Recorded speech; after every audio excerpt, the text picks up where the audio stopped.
হর হর মহাদেব। ভক্তি ও পূজন কথায় আপনাদেরকে স্বাগতম।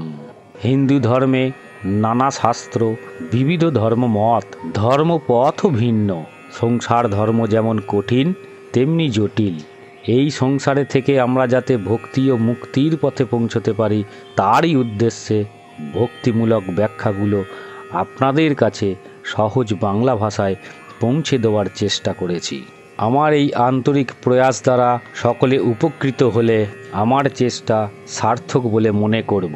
আমার এই উপস্থাপনা যদি আপনাদের ভালো লাগে তাহলে চ্যানেলটিকে সাবস্ক্রাইব করে লাইক দিয়ে শেয়ার করে পাশে থাকবেন।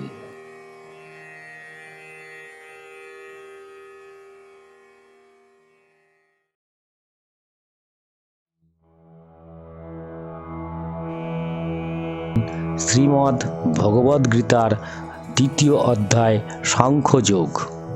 কৃপাবিষ্ট সজল নেত্রে বিষাদগ্রস্ত অর্জুনকে দেখে শ্রীকৃষ্ণ বলতে লাগলেন, এই সংকটময় সময় কোথা থেকে অনার্য সেবিত এই মোহ তোমার জন্মালো? এই মোহ সৎ কোনো ব্যক্তির শোভা পায় না। এটা স্বর্গের বাঁধা হয়, এতে লোক তোমায় নিন্দা করবে। তুমি দুর্বলতা ছাড়ো, কারণ এটা তোমার যোগ্য নয়। ক্ষুদ্র হৃদয়ের দুর্বলতা ছেড়ে যুদ্ধে উদ্ধত হও।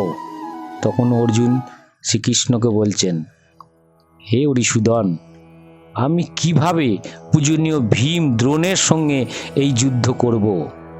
গুরুজন বধ না করে যদি ইহলোকে আমাকে ভিক্ষাও করে খেতে হয়, সেটাও আমার পক্ষে ভালো।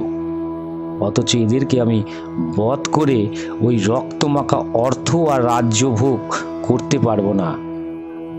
যুদ্ধে আমরা জয়লাভ করি বা ওরা আমাদেরকে পরাজিত করে, এর মধ্যে কোনটা মঙ্গলময় সেইটা আমি বুঝতে পারছি না। ওদেরকে বধ করে আমি বাঁচতে চাই না। সেই ধৃতরাষ্ট্রপুত্র আমার সম্মুখে এসে দাঁড়িয়েছে। দীনতা ও জাতিক্ষয় পাপে আমি ভীত।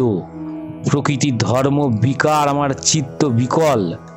আমাকে যেটা নিশ্চিত তুমি সেটা আমাকে বলো, কারণ আমি তোমার শিষ্য, তোমার শরণাগত। আমাকে সেই উপদেশ তুমি দাও। যেমন অর্থ আছে অথচ শত্রু নাই, পৃথিবীতে সেই রূপ যদি রাজ্যও আমি পাই, এমনকি দেবতাদের আধিপত্যও পেলে আমার কাছে খুব দুঃখের বিষয়। অর্জুন এই কথা বলে চুপ করে বসে রইলেন। শ্রীকৃষ্ণকে বললেন, আমি আর যুদ্ধ করব না। উভয় সৈন্যদলের মধ্যে দুঃখিত অর্জুনকে বিষাদগ্রস্ত দেখে কৃষ্ণ তখন বললেন, যাহা শোক করার অযোগ্য সে বিষয় অনুশোচনা করছো, আবার জ্ঞানীদের মতন তুমি কথা বলছো। তুমি কি জানো, জ্ঞানী ব্যক্তিরা মৃত বা জীবিতদের জন্য কখনো শোক করে না। এই আমি, তুমি বা এই রাজা যে ইতিপূর্বে ছিলাম তা না, পরে যে থাকবো সেটাও না। যেমন প্রত্যেক জীবনের বাল্য, যৌবন ও বার্ধক্য আসে আর যায়, আত্মাও ঠিক অন্য দেহে চলে যায়। মৃত্যুটাও হচ্ছে ঠিক ওই রকম। এতে পণ্ডিতরা কোনো সময় বিচলিত হয় না। ইন্দ্রিয়গণের সঙ্গে বিষয়ের সংযোগে সুখ দুঃখ শীত গ্রীষ্ম বোধ জন্মায়। অতএব এই সকল অনিত্য বিষয় তুচ্ছ জ্ঞানে সহ্য করাই ঠিক। যে ব্যক্তি জ্ঞানী তিনি সুখ ও দুঃখকে সমান মনে করেন, তাকে এই সকল ইন্দ্রিয় পীড়া দিতে পারে না। তিনি মোক্ষ লাভ করতে পারে। অনিত্য বস্তুর কোনো অস্তিত্ব নাই, নিত্য বস্তুরও কোনো বিনাশ নাই। তত্ত্বদর্শীগণ এটার প্রকৃত রূপ জানতে পেরেছে। যে সর্বত্রব্যাপী তাকে অবিনাশী বলে জেনো। সেই অব্যয় আত্মাকে কেউ বিনাশ করতে পারে না। পণ্ডিতরা বলেন, এই দেহধারী আত্মা নিত্য বস্তু, ভোগরহিত ও পরিণাম শূন্য। এই আত্মার দেহগুলির বিনাশ হয়। অতএব তুমি যুদ্ধের জন্য প্রস্তুত হও। যে ব্যক্তি আত্মাকে হন্তা বা হত বলে, তারা উভয় কিছুই জানে না, কারণ আত্মা কাউকে বধ করে না, কাউর দ্বারা বধও হয়ও না। এই আত্মা কখনো জন্মায়ও না, আবার মরেও না। যদি বারবার জন্মায় সে কিন্তু বৃদ্ধি পায় না। এর ক্ষয়ক্ষতি বলতে কিচ্ছু নেই। ইহা অজ, নিত্য, শাশ্বত, চিরপুরাতন। এর দেহ হত হইলে আত্মা হত হয় না। এই আত্মা সর্বদাই এক প্রকার, উহার জন্ম বৃদ্ধি ক্ষয়হীন। যে এইভাবে আত্মাকে জানে সে কাউকে বধ করেনও না, কাউকে দিয়ে করানো না। যেমন পুরাতন বস্ত্র ছেড়ে আমরা নতুন বস্ত্র পরিধান করি, ঠিক সেইভাবেই আত্মা পুরাতন দেহ ছেড়ে নতুন দেহে ধারণ করে। এই আত্মাকে কোনো সময় তুমি অস্ত্র দিয়ে ছেদন করতে পারবে না, আগুন দিয়েও পোড়াতে পারবে না, জল দিয়েও ভেজাতে পারবে না, বায়ু দিয়েও শুকনো করতে পারবে না। এই আত্মা ছিন্ন, দগ্ধ, সূক্ষ্ম বা শীঘ্র হয় না। এটা চিরকাল একভাবে থেকে আছে। আত্মা সর্বব্যাপিয়া পরিবর্তনহীন, ইহা অচল ও সনাতন।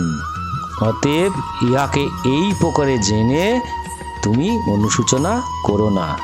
আত্মা নিত্য জন্মে আর নিত্য মরে, এটা যদি তুমি মনে করো তাতে দুঃখই বা কেন? কারণ জন্মিলে মৃত্যু, মরিলে জন্ম, এটা কখনো এড়ানো যায় না। তাই এই বিষয়ে তোমার দুঃখ করা বৃথা। জীবগণ জন্মের আগে কি ছিল বা মরণের পর কি হবে সেটা কিন্তু জানে না, বর্তমান জানা যায়। সুতরাং এই সকল বিষয় বৃথা খেদ করার কোনো দরকার নেই। এই আত্মাকে কেউ আশ্চর্য বলে মনে করেন, আবার কেউ আত্মাকে আশ্চর্য রূপে বর্ণনা করেন, আবার কেউ আশ্চর্য বলে শোনে, কিন্তু এর বিষয় শুনেও কেউ একে কিছু করতেও পারে না, জানতেও পারে না। এটা ঠিক যে সকলের দেহে এই যে আত্মা সে সর্বদাই অবাধ্য, তাই কারোর জন্য তোমার শোক করা চলে না। আর স্বধর্মের কথা চিন্তা করলে তোমার চঞ্চল হওয়া উচিত নয়, কারণ ধর্মযুদ্ধের ন্যায় ক্ষত্রিয়ের পক্ষে শ্রেয় আর কিছুই নাই। যে সকল ক্ষত্রিয় ভাগ্যবান তারাই মুক্ত স্বর্গদ্বারের ন্যায় দৈবক্রমে এ হেন যুদ্ধের সুযোগ পান। আরও এক কথা, যদি তুমি এই ধর্মযুদ্ধ না করো তবে তোমার স্বধর্ম ও কীর্তির পথ ছেড়ে পাপের ভাগী হতে হবে। তাহা ছাড়া লোক তোমাকে সর্বদাই নিন্দা করবে। জ্ঞানী লোকেরা অকীর্তি মরণ হইতে শ্রেয়। মহাবীররা মনে করবেন তুমি ভয় পেয়ে যুদ্ধ থেকে বিরত হচ্ছ, আর যাদের নিকট তুমি সম্মান পাচ্ছ তাদের নিকট তোমায় কতটা হীন হতে হবে।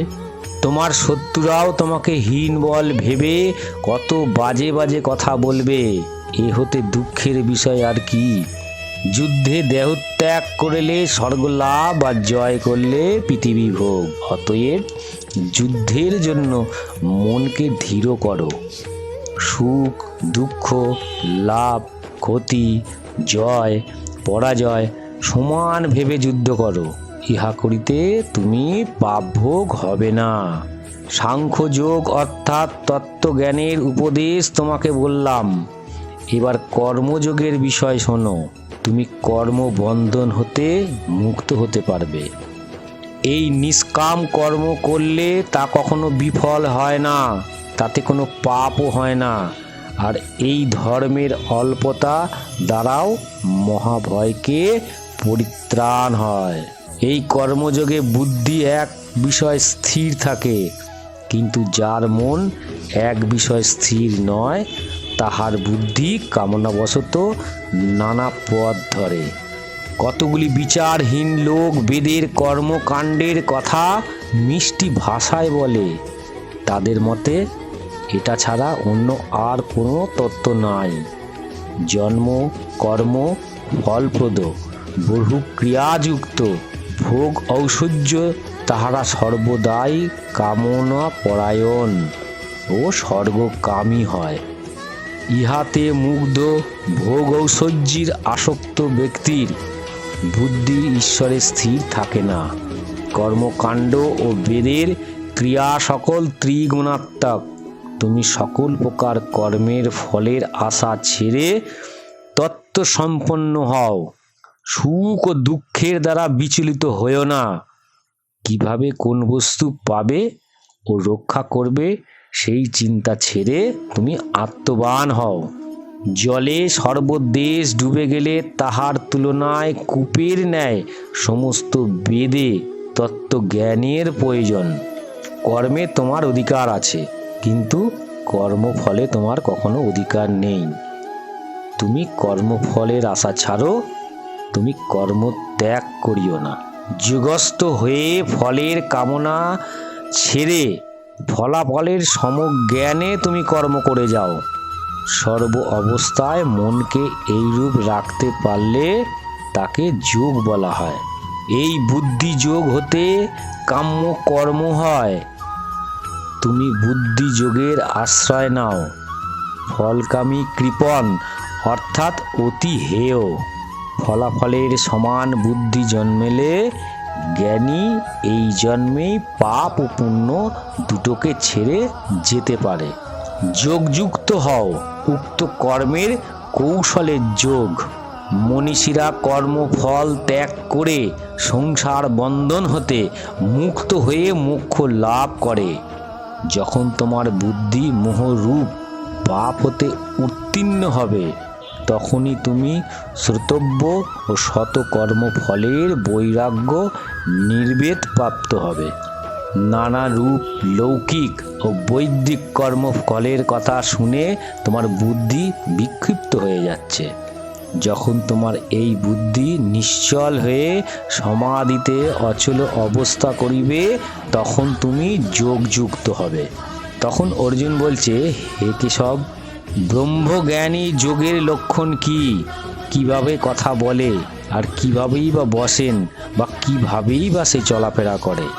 তখন শ্রী ভগবান বলছেন, যখন যোগী মনোগত সমস্ত কামনা ত্যাগ করে আপনাতেই আপনি সন্তুষ্ট হন, তখনই তাকে স্থিরপ্রজ্ঞ বলা হয়। আর যে শুভ বিষয়ে ফল পাইয়া আহ্লাদিত বা বিকারগ্রস্ত হয় না, তারই স্থিতপ্রজ্ঞ প্রতিষ্ঠিত হয়েছে। কচ্ছপ যেমন আপন অঙ্গ সকল নিজের খোলের মধ্যে ঢুকিয়ে নেয়, সেইরূপ যে ব্যক্তি ইন্দ্রিয় সকলকে ভোগ বস্তু হতে ফিরিয়ে আনতে পারে, তারই স্থিতপ্রজ্ঞ হয়। কেউ কেউ ইন্দ্রিয় দ্বারা ভোগ বাসনা করেন না, তথাপি তাহার ভোগের আশঙ্কা থেকে যায়, কিন্তু স্থিতপ্রজ্ঞ ব্যক্তির ঈশ্বর দর্শনেই তা লুপ্ত হয়ে যায়। জ্ঞানী ব্যক্তি মোক্ষের জন্য যত্ন করলে সময় সময় তার মনকে বলবান ইন্দ্রিয়ের দ্বারা বলপূর্বক কুপথে নিয়ে যায়। যে যোগী, সে ইন্দ্রিয় সকলকে দমন করে মতপরায়ণ হয়ে থাকেন। কারণ যারা ইন্দ্রিয়গুলি বশীভূত হয়েছে, সেই ব্যক্তি স্থিতপ্রজ্ঞ। বিষয়ের বিষয় চিন্তা করিতে করিতে মানুষের মনে যে আসক্তি জন্মে, আসক্তি হতে কামনা জন্মায়, আর সেই কামনা বাঁধা পেলে ক্রোধ হয়। ক্রোধ হতে মোহ জন্মায়, আবার মোহ হতে স্মৃতিভংশ হয়, এবং স্মৃতিভংশের বুদ্ধিভংশ হয়, এবং বুদ্ধিভংশের মানুষ অধঃপতনে চলে যায়। যার মন নিজে বশ হয়েছে এবং ইন্দ্রিয়গুলি মনের বশে আছে, সে বিষয় ভোগে থেকেও অন্তরে শান্তি লাভ পায়। যার মন সর্বদাই প্রসন্ন, তাহার সর্ব দুঃখের হানি হয় ও অতি শীঘ্রই বুদ্ধি স্থির হয়। যার মন স্থির নাই, তার আত্মজ্ঞানও হয় না। আর যার ভাবনা নাই, তার শান্তিও নাই। শান্তি বিনা সুখ কোথায়? যে ইন্দ্রিয়গুলির বিষয় ভোগ করবার জন্য এদিক ওদিক ছুটে বেড়ায়, তার যে কোনো একটি পশ্চাদে তার মন ধাবিত হয়। বায়ু যেমন জলে নৌকাকে ডুবিয়ে দেয়, তেমনি মানবের প্রকৃত বুদ্ধিকেও হরণ করে নেয়। হে মহাবীর অর্জুন, যাহার সমগ্র ইন্দ্রিয় ভোগ বিষয় সম্পূর্ণভাবে নির্বৃত হয়েছে, তারাই প্রজ্ঞা প্রতিষ্ঠিত হয়েছে। সাধারণ প্রাণীর যেখানে রাত্রির সংযমীর সেই ব্যাপারে জাগ্রত থাকেন। আবার যে বিষয় নিয়ে সাধারণ প্রাণীরা জাগ্রত, জ্ঞানীরা সেই বিষয় নিয়ে নিদ্রার রূপ। নানা প্রকার নদ নদীর জল যেমন সাগরে গিয়ে পড়লেও সাগরের কিচ্ছু এসে যায় না, তেমনি সেই ব্যক্তির ভোগে থেকেও শান্তি লাভ করে থাকেন। কিন্তু যে ভোগের ইচ্ছা করে, তাহার পক্ষে শান্তির দুর্লভ। যে ব্যক্তি সমস্ত কামনা ত্যাগ করে আকাঙ্ক্ষা, অহংকার ও মমতা শূন্য হয়ে সংসারে বিচরণ করে, সেই ব্যক্তি শক্তি লাভ করে। ইহাকেই ব্রহ্মনিষ্ঠায় অবস্থিত বলে। এটা পাওয়ায় সেই ব্যক্তি আর সংসার মায়ায় মুগ্ধ হয় না। মৃত্যুকালেও এই জ্ঞান স্থিতি হলেও তার ব্রহ্ম নির্মাণ লাভ হয়। ইতি সাংখ্যযোগ নামক 2য় অধ্যায় সমাপ্তম। যদি আপনাদের ভালো লেগে থাকে, সাবস্ক্রাইব করে বেল ঘন্টা বাজিয়ে লাইক দিয়ে শেয়ার করে দিন। এই রকম সুন্দর সুন্দর গল্প নিয়ে আমি আবার হাজির হব। সবাই ভালো থাকবেন, সুখে থাকবেন, সবাইকে ভালো রাখবেন, ভগবানের উপর আস্থা রাখবেন।